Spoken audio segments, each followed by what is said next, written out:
Oh, oh, you felt that, didn't you? That cold ripple down the back of your neck. That invisible hand gripping your spine before the betrayal even had a name. You felt it. Before the phone call. Before the lie was spoken. Before the mask slipped off the face you trusted. Something inside you. Something ancient and untamed. Something feral and precise. Something they will never understand because they've never possessed it. It already knew. It already saw the ending before the first act was over. And before we dive any deeper. If this channel has ever set fire to something inside your chest, if these words have ever made you feel seen in a world designed to make you invisible, then you need to know we wrote it all down.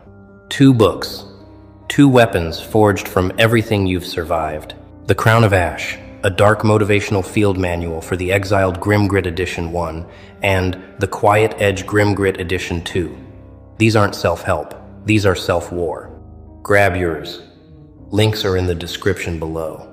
Now you're here. Not because someone told you to click. Not because an algorithm pushed you forward. You're here because that thing inside you, that 6th sense, that silent alarm system buried beneath your ribs and wired into the marrow of your instincts, it brought you. It dragged you to this exact moment. Because what I'm about to tell you is going to permanently, irreversibly change how you see every single person who ever smiled at you with venom behind their teeth. So sit down, lock the door, turn the volume all the way up. Because tonight, we're not whispering, we're roaring. Let's set the record straight before we go even one step further. You are not crazy. You were never crazy. Every single time you felt that twitch in your gut, every time your chest tightened around someone who was smiling too wide while their eyes stayed too still, every time your instinct screamed, "Something is wrong here," and the whole room, the whole table, the whole circle told you it was all in your head, you were right. You were right. They called you paranoid. They called you too sensitive. They said you were overthinking, overreacting, overcomplicating things that were supposedly simple. But the truth, the raw and undeniable truth, is that you were the only one in the room who could smell the smoke before the fire even started burning. You were the only one whose internal compass didn't need evidence, didn't need proof, didn't need a signed confession to know the direction of danger.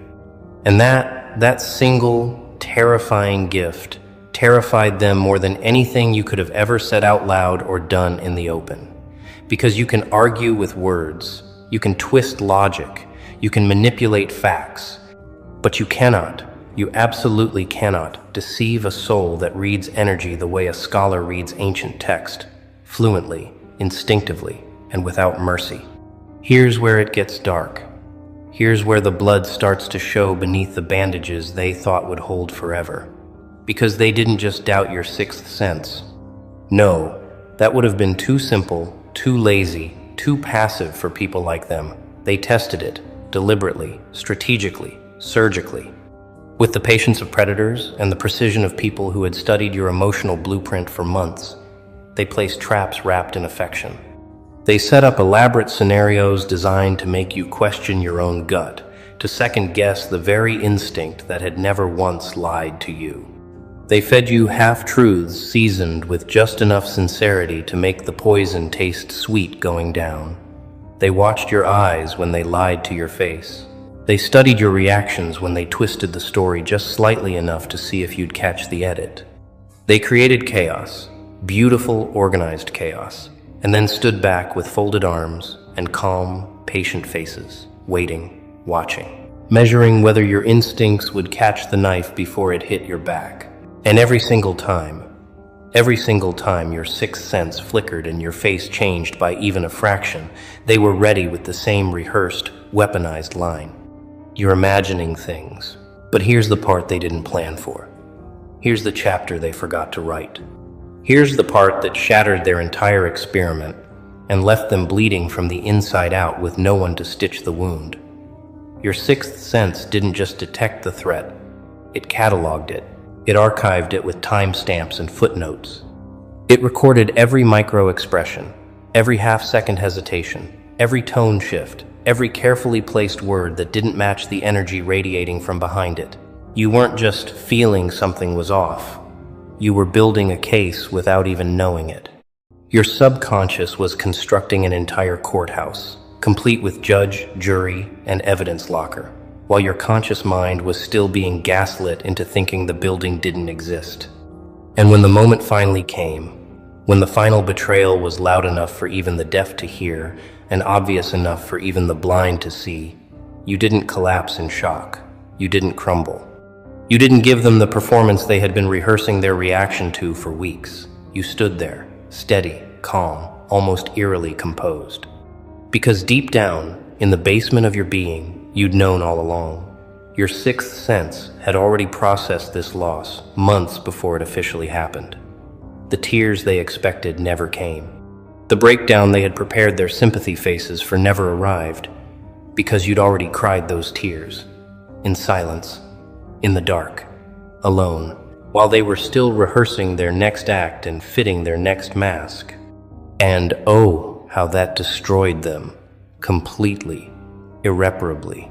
Because they had built their entire strategy, their entire psychological architecture around the moment of your breakdown. They had rehearsed in their minds exactly how they would comfort you with hollow words. How they would say, "I told you so," without technically saying it. How they would position themselves as the rational ones, the stable ones, the emotionally mature ones who never let feelings cloud their crystal clear judgment. But when you stood there, unmoved, unbroken, unflinching, looking at them with eyes that said, "I already knew this was coming, and I chose to let you reveal yourself," the floor beneath their performance cracked wide open. The audience they'd been playing for vanished. The applause they expected, the validation, the relief of finally being proven right about you, it all turned into a silence so deafening, so thick, so suffocating that it echoed in their bones for weeks and settled into their dreams for months. Your sixth sense didn't just protect you, it humiliated them. Not with words, not with confrontation, not with revenge or exposure or any of the reactions they'd prepared contingency plans for, but with the most terrifying weapon a human being can wield. The unshakable, undeniable truth that you saw every single move before they made it, and you chose to sit back and let them reveal themselves on their own stage, in their own time, with their own rope wrapped around their own necks.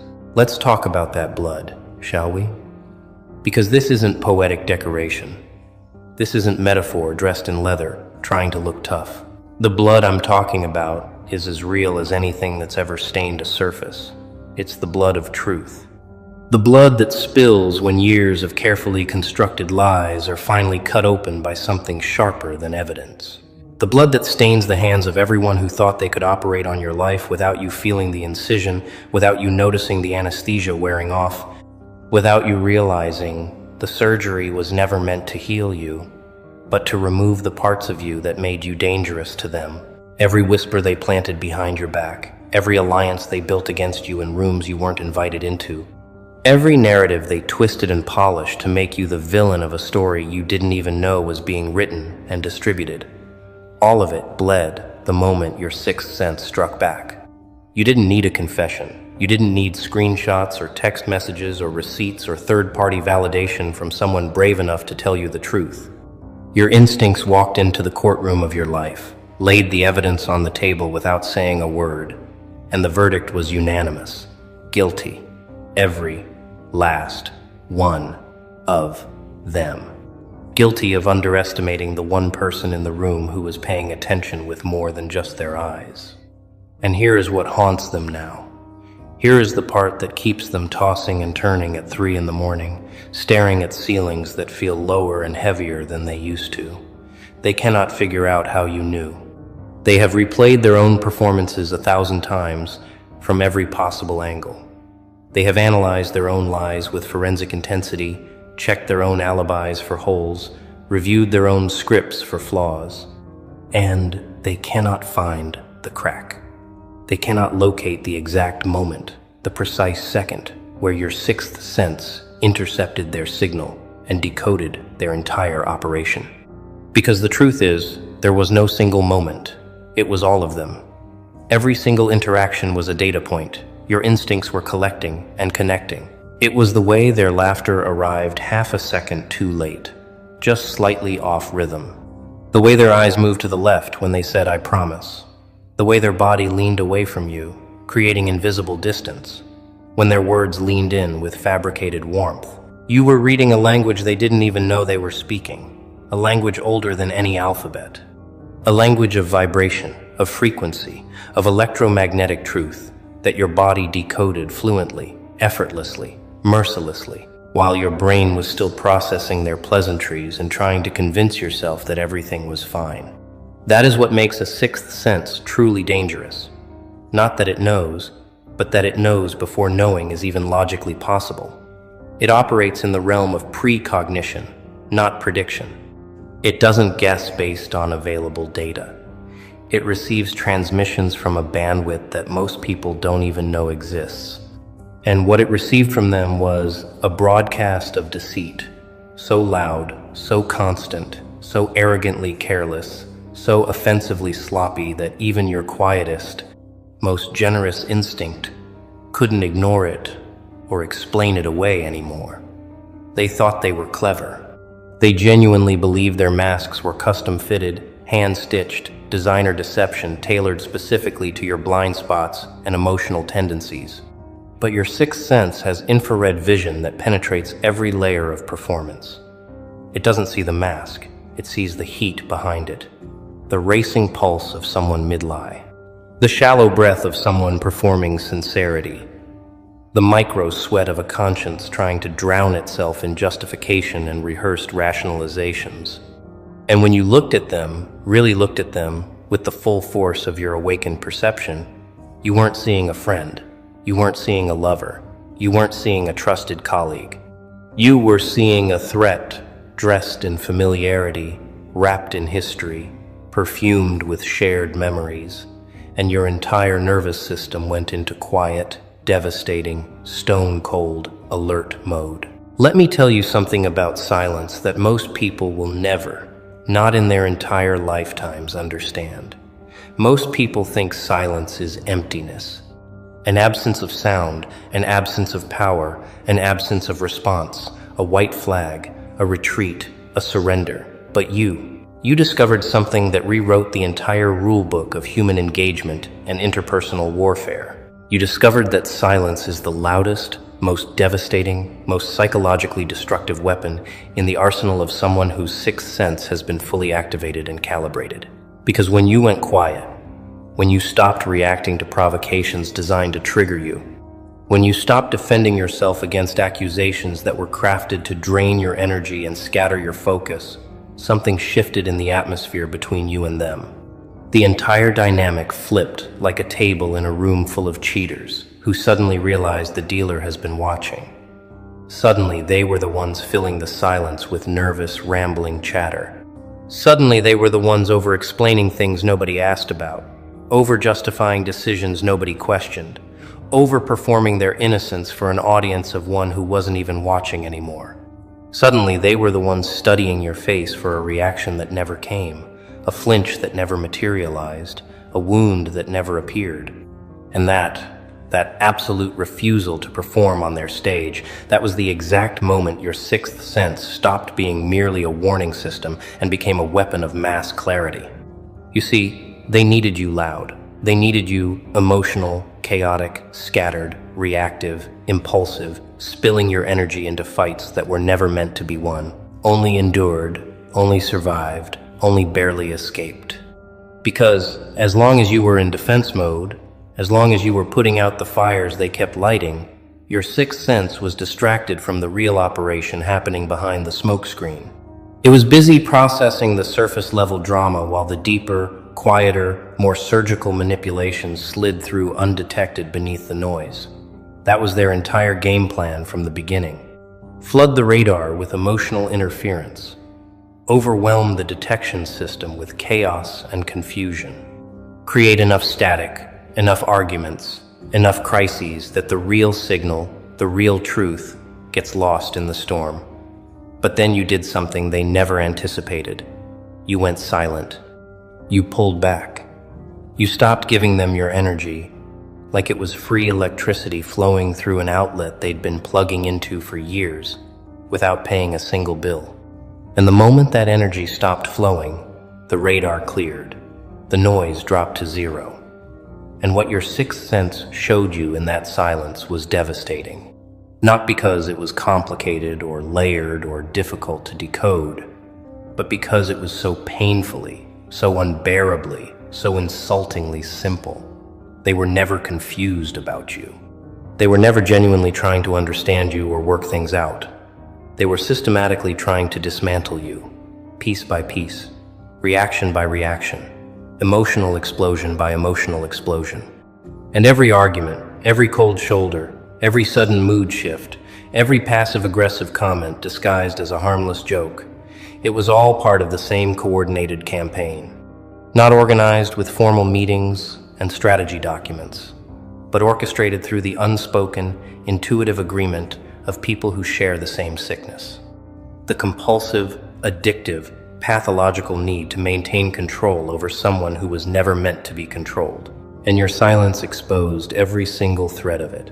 Not with accusations, not with confrontation, not with a dramatic speech, or a public unraveling, or a social media expose, but with the terrifying, almost supernatural patience of someone who has stopped playing the game entirely and is now sitting in the stands, watching the players destroy each other and themselves in real time without lifting a single finger. You became the mirror they couldn't avoid, no matter which direction they turned. You became the stillness that made their manufactured chaos visible not just to you, but to everyone around them who had been too distracted by the noise to notice the pattern. You became the calm that revealed their storm was always self-inflicted, always manufactured, always a projection of the tornado spinning inside their own hollow, restless, insatiable chests. And in that silence, your sixth sense did something extraordinary, something that changed the rules permanently. It stopped warning you. It stopped sending alarms and flares and emergency signals. Not because the danger had passed, but because the danger no longer had access to you. You had evolved past their frequency entirely. You had tuned them out so completely, so permanently, so irreversibly, that their manipulations hit a wall of indifference so thick, so dense, so absolute that they began to wonder in their darkest private moments whether their tactics had ever actually worked on anyone at all. And that crisis of confidence, that catastrophic crumbling of their carefully constructed identity as puppet masters and emotional architects, that was the blood. That was the wound that won't close. That was your sixth sense striking back in the most brutal, most permanent, most psychologically devastating way possible, by making you completely, totally, permanently unreachable. Now let's talk about the Watchers, because the ones who tested your sixth sense were not always the loudest voices in the room. Not always the obvious aggressors with their insults and their confrontations and their dramatic provocations. Some of them, the most dangerous ones, never said a single word against you, not one syllable, not one raised eyebrow in public. They didn't need to. Their silence was a different kind of weapon entirely, sharper than any insult, colder than any betrayal you could name, more lethal than any lie spoken to your face. They sat in the background like intelligence operatives, observing, gathering, cataloging your reactions with surgical precision, mapping your vulnerabilities, your emotional tendencies, your exact pressure points, the precise words and situations that made you flinch or soften or open up. They were the quiet ones at the dinner table who noticed when your smile didn't quite reach your eyes and filed that observation away for future leverage. The ones who remembered an offhand comment you made 3 months ago about your fears or your insecurities and stored it like classified intelligence to be deployed at the strategically optimal moment. The ones who never attacked you directly, never left their fingerprints on the weapon, but fed ammunition, context, emotional blueprints, and detailed psychological profiles to the ones who did the visible dirty work. Your sixth sense picked them up too. Not immediately. Not with the same blaring, unmistakable alarm it reserved for the obvious, loud-mouthed threats who announced their intentions with every clumsy move, but with a slow, creeping, bone-deep discomfort that you couldn't name or locate for the longest time. A persistent feeling that someone in your inner circle was watching you the way a collector watches a rare specimen behind glass. Not with love, not with genuine curiosity, but with cold, detached, predatory calculation. And when you finally identified them, when your sixth sense connected the invisible dots between their carefully innocent questions and the chaos that always, mysteriously, seemed to erupt within days of those conversations, something inside you went cold. Not angry, not vengeful, not dramatic, just cold. The kind of bone-deep, permanent cold that comes from realizing you've been studied, measured, documented, and reported on by someone who was supposed to care about you. Someone who sat at your table, ate your food, laughed at your jokes, and was memorizing your weaknesses the entire time. The kind of cold that retroactively rewrites every warm memory you shared with them and adds a footnote of suspicion and contamination that can never, ever be erased, no matter how hard you try. You didn't confront them. You didn't need to. A confrontation would have given them information, would have shown them exactly what you knew and didn't know, would have handed them the map of your awareness so they could navigate around it. Instead, you simply adjusted your orbit. You changed what you shared, what you revealed, what version of yourself you allowed them to access. You gave them the museum tour instead of the backstage pass, polished glass cases, velvet ropes, a gift shop on the way out. And they felt it. They felt the walls go up brick by brick, floor by floor. They felt the temperature shift in your presence, like a season changing overnight without warning. And for the first time, in their carefully controlled, meticulously curated, obsessively managed existence, they experienced something they had never planned for. They panicked. Not visibly. Not loudly. Not in any way you could point to or prove, but internally, catastrophically, irreversibly. Because they realized, with a sickening certainty that settled in their stomach like a stone, that they had been detected, not caught, not exposed publicly, not dragged into the light for all to see, but detected privately, silently, completely, by a sense they didn't even believe existed in anyone, let alone in you.